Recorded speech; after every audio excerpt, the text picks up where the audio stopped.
بلوچستان کے حوالے سے بی ایل اے کی جانب سے جو کچھ ہو رہا ہے اور ایک فارن پروپیگنڈا کس طرح پروموٹ کیا جا رہا ہے. بلوچستان کی کون سی سڑک ہے جو سفر کے لیے محفوظ ہے؟ جعفر ایکسپریس کا واقعہ اس سے تو پوری دنیا نے دیکھ لیا.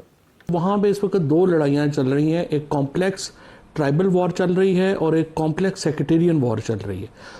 ہم حالات کو امپروو کرنا چاہتے ہیں، چیزوں کو بہتر بنانا چاہتے ہیں. ایک ویڈیو سامنے آ رہی ہے جس کو کلیم کیا جا رہا ہے کہ جناب بلوچستان کے اندر جو ہے وہ انڈیا کا جھنڈا لہرایا گیا ہے. وہاں دن دہاڑے سیکورٹی فورسز کو نشانہ بنایا جا رہا ہے اور یہ درندے اس قدر منظم ہیں کہ خود کش حملوں کی ویڈیو جاری کر کے قوم کو مسلسل دہشت زدہ کر رہے ہیں. یہ بلوچستان کا ایشو نہیں ہے، یہ چاروں صوبوں کا پرابلم ہے. اس سے آپ کو کیا پتہ چلتا ہے؟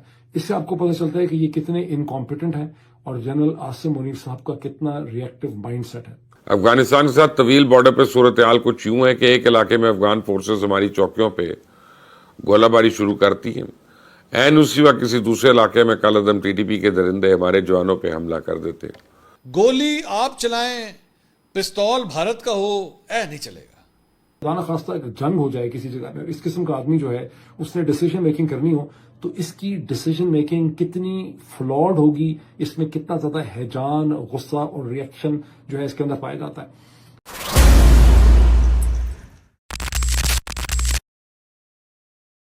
اب بی ایل اے جو ہے بلوچ لبریشن آرمی، یہ بیسکلی پاکستان کے خلاف جو ہے وہ ہتھیار اٹھائے ہوئے ہے. ابھی جعفر ایکسپریس کا بھی جو پورا یہ جو حملہ کیا گیا تھا یہ بھی بی ایل اے اس کی پوری ذمہ داری اٹھا چکی ہے، بلکہ نوشکی کے اندر اور بھی دیگر جگہوں کے اوپر جو ہے وہ ان کی مجید بریگیڈ وغیرہ جو کچھ بھی کر رہی ہے اس کے بارے میں وہ اب کلیم بھی کرتے ہیں انہوں نے، بلکہ پچھلے 24 گھنٹے میں 3 مختلف حملوں کی ذمہ داری بھی جو ہے وہ قبول کی ہے کہ ہم نے پاکستانی فورسز کو جو ہے وہ ٹارگٹ کیا ہے. اب آپ مجھے بتائیں، کیا ریاست ہاتھ پر ہاتھ دھرے بیٹھی رہے؟ کیا وفاق اپنی ایک اکائی کو دہشت گردوں کے حوالہ کر کے چپ چاپ کو تماشا دیکھتا رہے؟ یہ سامنے جو آپ احتجاج دیکھ رہے ہیں، یہ احتجاج جو ہے وہ ہالینڈ میں، نیدرلینڈ کے اندر جو ہے وہ کیا گیا ہے انہی کے حامیوں کی بدولت. اور اس میں انہوں نے اگر آپ غور سے دیکھیں تو بلوچستان کے جو ہے وہ ایک اپنی طرف سے آزاد بلوچستان کے جھنڈے بھی جو ہے انہوں نے اٹھائے ہوئے ہیں. اب اس کی ذرا غور سے آپ نا اس میں نعرے بازی ذرا سنیے گا. یہ سن رہے ہیں یہ کس چیز کی نعرے بازی ہو رہی ہے؟ یہ بیسکلی یہ کہہ رہے ہیں جی نیوکلیئر، پاکستان کا نیوکلیئر جو پروگرام ہے اسے بند کرو. تو پاکستان میں دہشت گردی کے لیے بھارت نے پہلے پاک افغان سرحد کے ساتھ ساتھ اپنے کونسل خانے قائم کیے تھے اور ان کونسل خانوں میں سفارتکاروں کے روپ میں تعینات را کے آفیسر سازشیں کر رہے تھے. تو پاکستان کے احتجاج کے بعد یہ کونسل خانے امریکہ نے بند کروا دیے، لیکن بھارت نے اب افغانستان میں کھل کر کھیلنا شروع کر دیا. اچھا، یہ صرف یہ کوئی ایک نہیں ہے، یہ ایک اور ویڈیو ہے یہ، اور یہ آج سے تقریباً 1 سال پرانی ویڈیو ہے، اس کے اندر بھی غور سے سنیے کہ جناب پاکستان کا نیوکلیئر پروگرام جو ہے نا وہ آپ بند کریں. General Asim Munir complex situations کو ہینڈل نہیں کر سکتے، ان کو اللہ تعالیٰ نے یہ صلاحیت دی ہی نہیں ہے کہ وہ پاکستان کو اس بحران سے نکال سکیں. اور بدقسمتی سے چونکہ انہیں پاکستان کے جی ایچ کیو اور ملٹری مشین کے اوپر کنٹرول حاصل ہے، باقی سارے افسر ان کو بھی نظر آ رہا ہے کہ جنرل عاصم منیر میں ایسی کوئی صلاحیت نہیں ہے، لیکن اس کے باوجود وہ مسلسل جو ہے ایک جھوٹ لے کر چل رہے ہیں کہ چیزوں کو ہم بہتر کر سکتے ہیں. پچھلے 10 سال سے ہم سی پیک کے انفراسٹرکچر پہ کام کر رہے ہیں. گوادہ پورٹ تعمیر ہو چکا ہے، وہاں ایئرپورٹ کی سہولت بھی دستیاب ہے. اس کے باوجود کیا وجہ ہے کہ ہم اس بندرگاہ کو آپریشنل کرنے سے ہچکچا رہے ہیں؟ اچھا، پھر اس کے بعد ایک اور ہم نے ٹویٹ نکالی اور یہ بڑی حیران کن ٹویٹ ہے. یہ بیسکلی کوئی فضیلہ بلوچ ہے جو ان کے لیے مطلب کافی کام شام کرتی ہیں. انہوں نے یہ ایک 12 سیکنڈ کی ویڈیو جو ہے وہ جاری کی ہے اور اس میں انہوں نے لکھا ہوا ہے، خود لکھا ہوا ہے، somewhere in Balochistan 2 Baloch kids with flag of Balochistan and India, اور لکھا ہے جی بلوچستان از ناٹ پاکستان.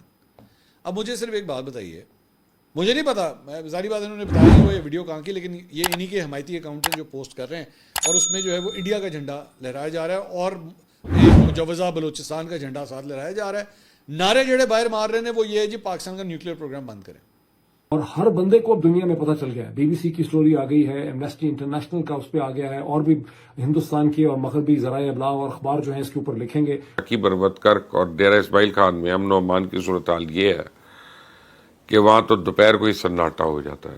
ٹانک وزیرستان میں صوبائی حکومت کی کوئی ریٹ نہیں ہے. ضلع کرم کے علاقے میں پارا چنار کو پچھلے 5 مہینے سے دہشت گردوں نے یہ ہرکمال بنا رکھا ہے، اور اس دہشت گردی کے خلاف مساجد میں آواز اٹھانے والے علماء کو دن دہاڑے گولیوں کا نشانہ بنایا جا رہا ہے۔ یہ کس قسم کی آزادی چاہیے آپ کو؟ یہ کس قسم کے رائٹس کے لیے کام ہو رہا ہے کہ جس میں آپ بیسکلی پاکستان کا نیوکلیر پروگرام بند کروانا چاہ رہے ہیں، اور اب انڈیا کا جھنڈا کیوں لہرا رہے ہیں آپ؟ انڈیا کا کیا لینا دینا آپ کے ساتھ؟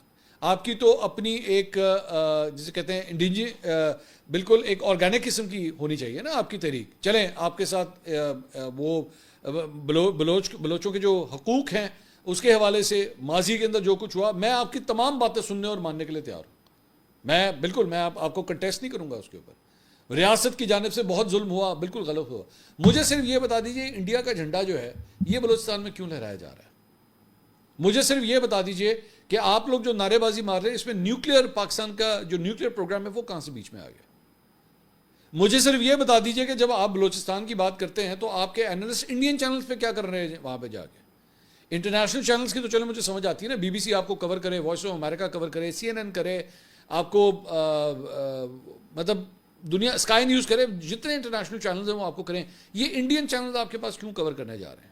پچھلے 24 گھنٹے میں افغان فورسز نے مہمند بارڈر پہ حملہ کر کے ہماری فورسوں کو گھنٹوں انگیج کر کے رکھا، اور دہشت گردی کے اس گھنونے دھندے میں افغانستان کا سب سے بڑا اسپانسر بھارت ہے، جو وہاں سالانہ اربوں روپیہ خرچ کر رہا ہے۔ کیوں ان کے خلاف کارروائی نہیں کرتی؟ اس سوال کا جواب بڑا سادہ ہے۔ افغانستان کی حکومت کا سب سے بڑا ذریعہ یا ذریعہ آمدن یہ دہشت گردی تو ہے۔ خود کو پاکستان کا مقبول ترین لیڈر سمجھنے والا عمران خان جیل سے ہمیں بھاشن دے رہا ہے کہ افغانستان ہمارا دشمن نہیں ہے۔ وہ خود کو پاکستان میں طالبان کا سب سے بڑا ترجمان ثابت کرنے کی مسلسل کوشش کر رہا ہے۔ جنرل عاصم منیر کے اندر کسی کانفلکٹ کو ریزالو کرنے کی اور چیزوں کو بہتر بنانے کی ان کے اندر دماغی صلاحیت ہی نہیں ہے، بالکل نہیں ہے۔ آرمی چیف کی سلامتی کمیٹی کو بریفنگ کے بعد اس سوال کا جواب تلاش کرنے کے لیے میڈیا پہ تیز و تند بحث چھڑ چکی ہے۔ یہ وہ شخص ہے جو ابھی نیشنل سیکیورٹی کی پارلیمانی کمیٹی کے اندر جس قسم کی باتیں کر رہا تھا، یہ وہ شخص ہے جو بلوچستان اور خیبر پختونخوا میں گرینڈ ملٹری آپریشن میں جنگ کرنے کے فیصلے کر رہا ہے، اور ذہنی طور پر یہ پاکستان آرمی کا بہت بڑا انٹلیکچوئل ڈیکلائن ہے کہ وہ شخص یا وہ آفیسر جس کو میجر سے آگے پروموٹ نہیں ہونا چاہیے تھا، because if I correctly remember major کی کمان جو ہے وہ غالباً 150-200 جوانوں کی اس کی کمان ہوتی ہے، میجر کی میکسیمم میرا خیال ہے if I correctly remember completion پہ، اور اس سے اوپر کی کمانڈ، اس سے اوپر کی صلاحیت جو ہے وہ جنرل موصوف کے اندر نہیں پائی جاتی۔ لیکن بدقسمتی پاکستان آرمی کی ایز این انسٹیٹیوشن کہ یہ شخص جو ذہنی طور پہ ٹھیک نہیں ہے وہ پاکستان کا آرمی چیف بن گیا ہے، اور اب یہ خالی پاکستان کا چیف ہی نہیں ہے، یہ پورے پاکستان کی سیاست کو بھی کنٹرول کر رہا ہے، اس کے تمام وار اینڈ پیس کے فیصلے کر رہا ہے، پاکستان کے مستقبل کے فیصلے کر رہا ہے، اور اسی مائنڈ سیٹ سے بتایا جاتا ہے کہ نیشنل سیکیورٹی کی پارلیمانی کمیٹی میں موصوف نے تقریر کی ہے۔ چڑیل مجھے بتا رہی ہے کہ وہ قندھار کے قریب توری کوٹل کے علاقے میں اپنا ملٹری بیس بنانے کی منصوبہ بندی کر رہا ہے۔ مارچ کے پہلے ہفتے را کے 3 افسروں نے قندھار کا دورہ کیا۔ ایسا کیا ہے کہ پاکستان کے نیوکلیر پروگرام کے اوپر بھی جو ہے وہ یہ بلوچستان کی یہ جو موومنٹ جو لوگ چلا رہے ہیں انڈیپینڈنٹ کی، وہ پاکستان کے نیوکلیر پروگرام کو کیوں ٹارگٹ کر رہے ہیں؟ اب آپ مجھے بتائیں کہ اگر مشرق میں بیٹھا ہمارا دشمن اٹھ کر ہمارے مغرب میں آ کر بیٹھے وہاں اپنا ملٹری بیس بنا لے تو کیا پاکستان کو چپ رہنا چاہیے؟